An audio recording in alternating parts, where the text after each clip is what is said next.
Selamat hari Tuhan, saudara-saudari terkasih. Salam damai Tuhan Yesus Kristus menyertai kita semua. Bersama lagi dengan saya, Romo Argo, di channel Heavenward.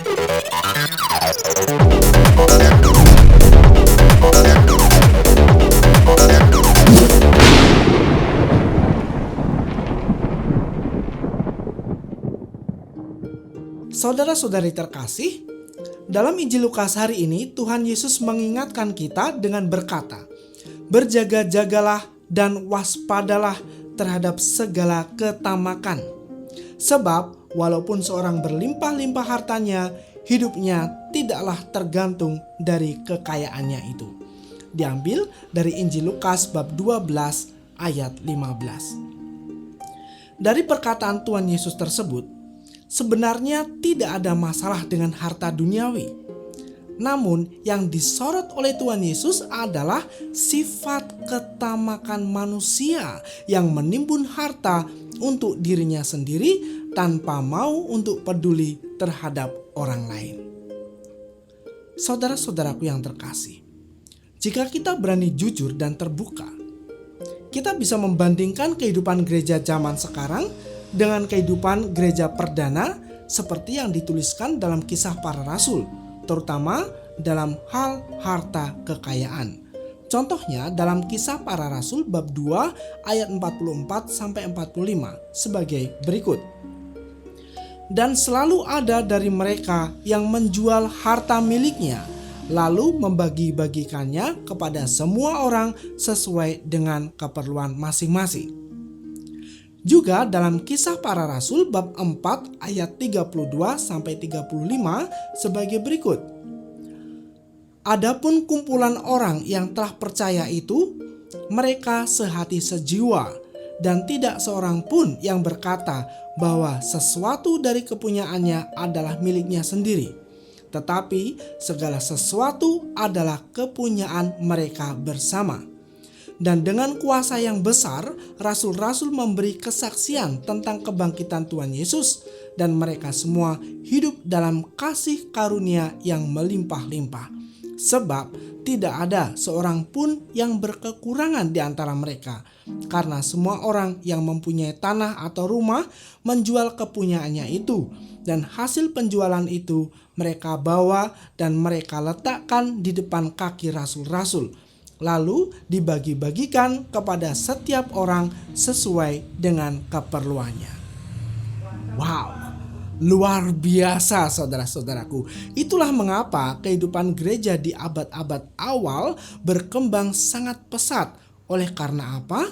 Oleh karena kesaksian hidup mereka yang sangat luar biasa. Saudara-saudaraku yang terkasih, jika kita merasa kagum, wow, luar biasa dengan cara hidup seperti tadi itu, hal itu wajar saudara-saudaraku. Karena cara hidup seperti itu sangat jarang sekali kita lihat dalam kehidupan gereja zaman sekarang. Alih-alih berbagi harta, malah banyak yang mencari kesempatan untuk mendapatkan keuntungan pribadi. Maka, sebelum kita mengkritik bahwa gereja sekarang tidak secemerlang zaman dahulu, sebaiknya kita masing-masing harus bercermin. Sudahkah kita hidup seturut kasih yang diajarkan oleh Tuhan Yesus yang tercermin dalam gereja mula-mula atau gereja perdana yang dikisahkan dalam Kisah Para Rasul? Mengenalkan Tuhan Yesus itu tidak cukup dengan mengenalkan ajaran-ajarannya dalam kelas-kelas katekese atau dalam kegiatan-kegiatan pewartaan yang lain. Namun, berikanlah sentuhan kepada mereka yang akan membekas dalam hati mereka sehingga mereka tidak lagi mampu menolak sang kebenaran. Sentuhan seperti apakah? Yaitu sentuhan kasih yang telah diteladankan Tuhan kepada kita semua. Kasih itu tidak mementingkan diri seperti orang yang dikuasai ketamakan. Kasih itu mau berbagi harta kekayaan sehingga harta yang tidak kekal itu menjadi sebuah kekayaan surgawi yang kekal.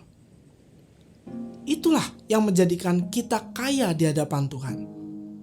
bukan karena seberapa banyak harta yang kita miliki, bukan juga karena seberapa banyak harta yang telah kita bagikan, namun seberapa banyak kasih yang kita berikan dengan berbagi harta. Bisa saja orang yang berbagi harta dengan jumlah yang banyak, tetapi melakukannya tanpa kasih. Dan kita harus berhati-hati dengan hal ini, saudara-saudaraku, supaya jangan sampai kita tersandung. Lalu bagaimana ukurannya berbuat kasih dalam hal berbagi harta benda? Tuhan Yesus telah memberikan teladan seorang janda miskin, yaitu memberi sebagai persembahan kepada Allah.